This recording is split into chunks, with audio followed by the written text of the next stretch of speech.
do we want to go? Ladies and gentlemen, over the years as a leader, some things have become apparent and clear to me.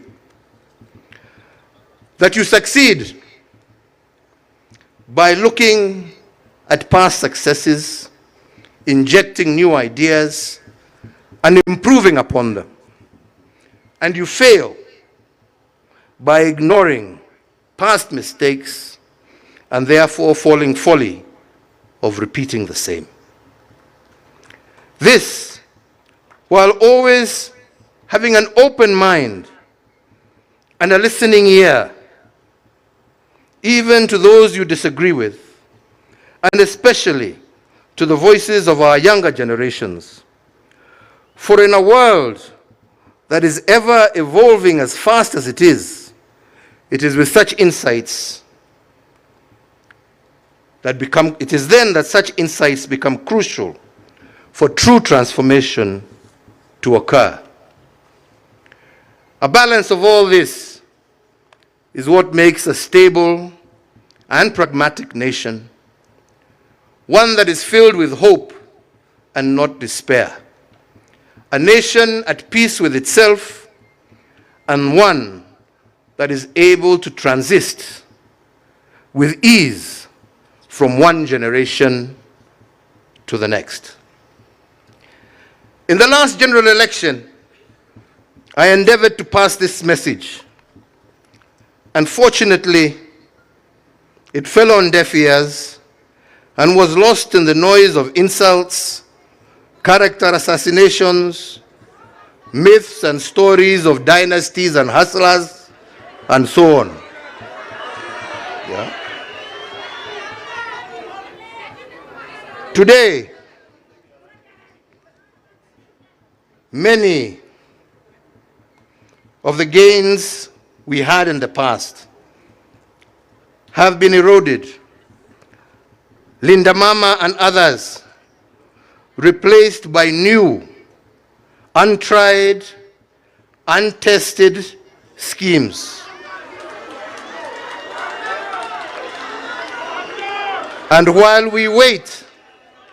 And while we wait for these experiments to work, Kenyans suffer and our progress is retarded.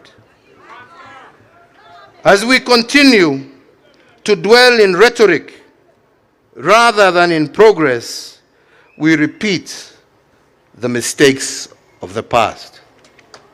Indeed, today, some of the truths we spoke of yesterday have become the reality check of today, while some of the myths and falsehoods have become the nightmare that many are living.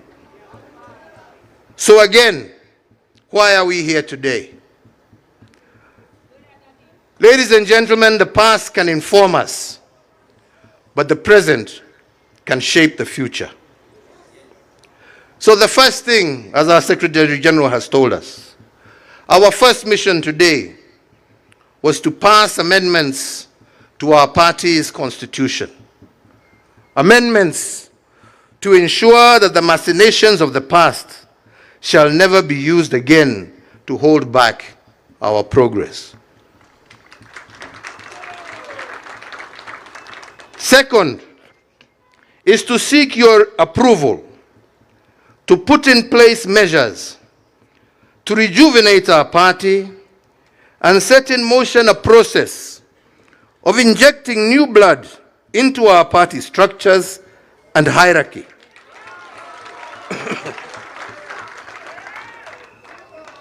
Men and women, especially the young, and when I say the young, I am not just saying young in body.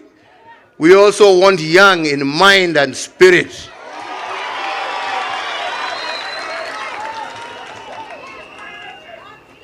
Men and women of integrity who can be trusted with our future.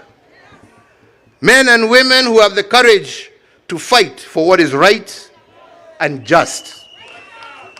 Men and women with the patience to listen to those whom they wish to lead. Men and women with compassion for their fellow citizens. Men and women of wisdom